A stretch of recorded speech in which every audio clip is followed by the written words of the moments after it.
I'm always curious, what is better, the Ultra from Samsung or the Pro XL from Google? On paper, you would say the S26 Ultra blows the Pixel 11 Pro XL out the water. It's more powerful, it has better specs, and as Android phones go in the US at least, the S26 Ultra is pretty hard to beat. I'm Paul, and I feel like there's an old saying somewhere, brains over broad, and I feel like this year, that's exactly what might be happening in this case.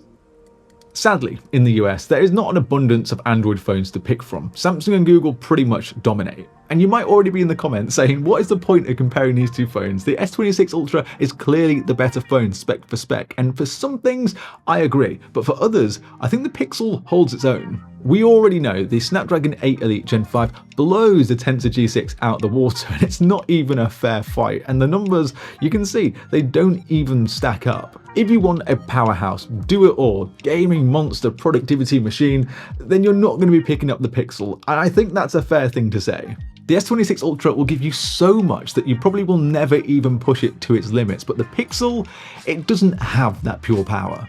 This is quite evident when it comes to gaming. Like, I don't game on my phone at all, like almost never, but I know a lot of you do, and the Pixel, it can't really stack up here. For those more intense AAA games, you would pick the S26 Ultra, and it doesn't even have ray tracing like the S26 Ultra does. For gaming, it is very disappointing. Although, having said that, the Tensor G6, it stacks up pretty well, and I think if I put the Tensor G6 in the S26 Ultra for those day-to-day tasks, I don't think anyone would notice the difference between these two processors.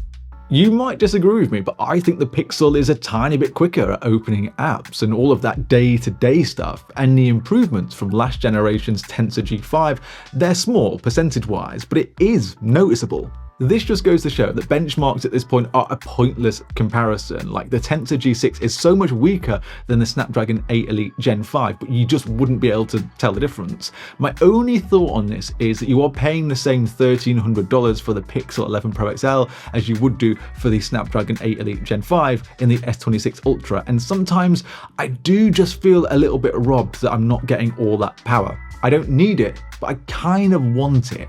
There is one part now of the Pixel that is on par with the S26 Ultra, and it's the fact that it doesn't overheat. The Tensor G6, I don't know what Google have finally done here, but I think they might have fixed it. I was convinced that Google would never fix those overheating issues with the Pixel phones, but luckily for us, this just doesn't run hot anymore. Like, I'm so happy about that.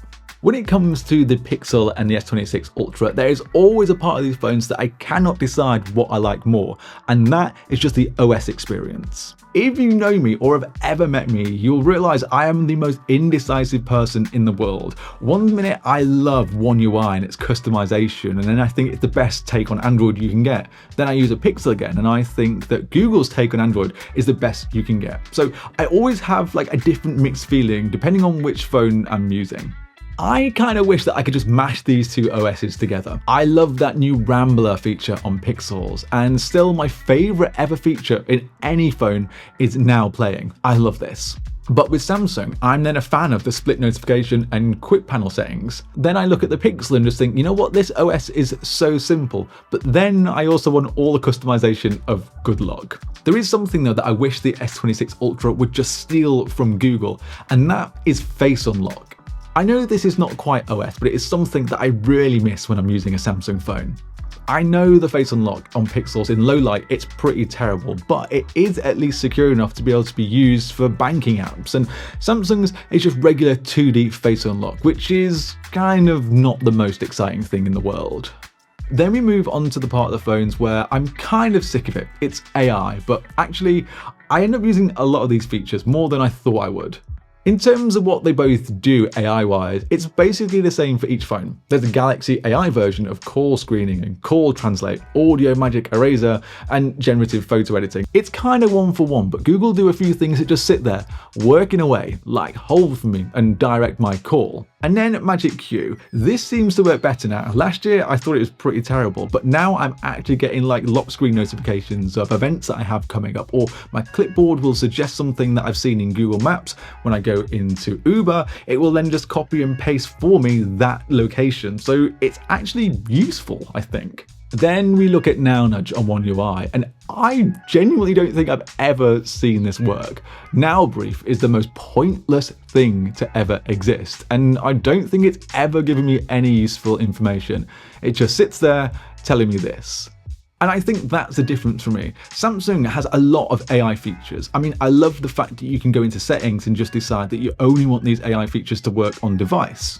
I just like the way Google does it better. Granted, I'm not a fan of all these Gemini automations, they take far too long, but it's like it's actually trying to save me from doing something. And if I'm going to have AI built into my phone, then that's the AI that I want.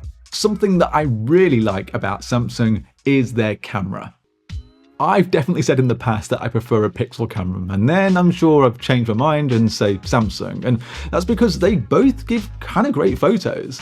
Out the box, I feel like Google gives you a more real-to-life picture, and this is how you see it with your eye. Samsung, it cranks up the saturation to a point where it's almost too much, but I kind of like this. It makes your photos just a little bit more pleasing to look at. But then the thing that Google can do is give you a little bit more detail in that main lens if you really look at the photos. And then comparing the 5x lens between these two phones, and I think the Pixel just does a much better job. Firstly, I think you get a better looking image. You get a few more details in that photo, and the new bigger sensor, which is about 68% bigger than the S26 Ultras, kind of blows it away. It has more light intake thanks to its wider aperture, and I think that explains why the details are much sharper, at least to my eye. And of course, you might think differently. But there is now a part in its photos where the Pixel stands out, and that is camera looks. If you watched my full review on the Pixel 11 Pro XL, you'll know how much I love these. These aren't filters like you would get with One UI because there's a lot of them, but camera looks changes that picture at sensor level. And I love how easy it is to actually play around with these. You can get some really good pictures from this. I now also prefer the UI for the camera inside of the Google Pixels because just at the top of the screen, you pretty much have all of your pro controls that you would need on the side of the phone. Whereas on a Samsung phone, you need to really go into the pro video mode, and it's just a little bit more confusing. There's like a little bit more of a barrier between you and taking a pro photo, where I think the Pixel is just handling that better this year. Granted, you have zebras and false colors on the S26 Ultra, but I'm not sure that I have ever touched that. Where the S26 Ultra stands out massively though is in its video. This thing is like a video beast compared to the Pixel. Samsung for video is generations ahead. The quality of that video is much better. The video stabilization is better. The transitions between lenses are better. What I'm trying to say here, the video on an S26 Ultra is very good. It will also give you some actual pro features which you don't get on the Pixel. You have 8K recording on device, and I know I'm not going to use it, but at least it's there and I don't have to use Video Boost. And it might not give you creator mode, but it gives you something that every creator wants, and that is log video. That alone gives Samsung a win here. I know 5 minutes ago I said that I don't need all that power from a Snapdragon chip, and I kind of stand by that, but also I don't really need log video, but I like the idea that it's there if I need it. These are like $1,000 plus Pro and Ultra phones, and at this price, I don't think that most people won't use it is a good enough excuse for not having it. But there is something at this price point that I will never compromise on, and that is battery. I don't even need to tell you this. Samsung, it's had the same 5,000 mAh battery for the last few years, and Google this year, I'm sure you already know, dropped theirs in the XL. Although it's still bigger than the one that you get in Samsung. And I am so surprised how well the Pixel 11 Pro XL has done so far. I'm not sure I've even seen that low power mode 20% yet. Like, I've been using this for just over a week. It runs cool, and this is the upgrade that I needed from Google. The battery on the S26 Ultra though, this is not bad, don't get me wrong. It lasts almost as long as the Pixel 11 Pro XL, but it just dies a little bit sooner. But considering the S26 Ultra has 60-watt charging, it doesn't charge a huge amount quicker, if at all. It hits 75% in the same time as the 11 Pro XL, despite having that much quicker charging speeds compared to the Pixel's 45 watts. But there is something that the Pixel has that almost stops me using the S26 Ultra ever. That's Pixelsnap. And I know before you even say it. Built-in magnets, they're not exactly as exciting as Snapdragon benchmarks or 8K video, but this is kind of what I've been trying to get through throughout the entire video. I use Pixelsnap every single day for charging stands, wallets, kickstands, all without having to put a case on my phone.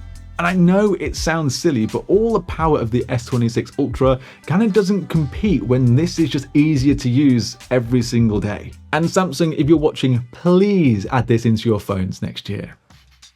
There's other small parts of the Pixel that I prefer. Its haptics, they are so good. And those speakers, like, they're massively loud. Then again, I wish the Pixel had the same display as the S26 Ultra. I know the Ultra's display doesn't get as bright, but those smaller bezels, like watching movies on this, it just looks great. And also, there's an anti-reflective coating and there's a privacy display here. Like, I don't really need to say much more. And design-wise, I think I'm going to side on the Ultra as well. I love the camera bar on the Pixel, but the matte side rails are enough to win me over on the S26 Ultra. If you wanted a conclusion and asked me which phone I prefer, I don't know. I'm sorry. Power-wise, it would be the S26 Ultra all day. It has great video, and if you want an S Pen, you've got it here. The Pixel though, the OS is great. You have to really use this to understand why it's so good. I really enjoy that the battery is finally good, and the ecosystem. I prefer this over Samsung's. The Watch 5 is fantastic, and the Buds Pro 2, I love these as well. And mostly for the fact that I can actually say, "Hey Google," and it will listen to me when these things are in my ears. If the Ultra had Qi2 magnets, I think that I might pick it, but the Pixel, at the moment, it just has something about it.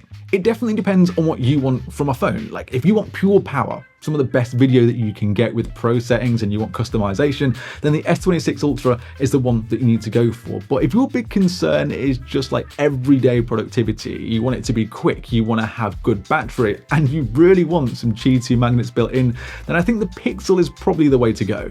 I think it proves what I said at the start of the video. Benchmarks are not what make great phones anymore. It's how you use it and what makes you want to keep coming back. But let me know your thoughts in the comments. I know the Pixel is expensive this year and on par with the S26 Ultra, but if you had $1,300, which one of these phones would you pick up? Let me know in the comments. If you can subscribe to the channel before you head off, I would massively appreciate it. Thank you very much. And if you do that, then I will see you in the next video. See you later.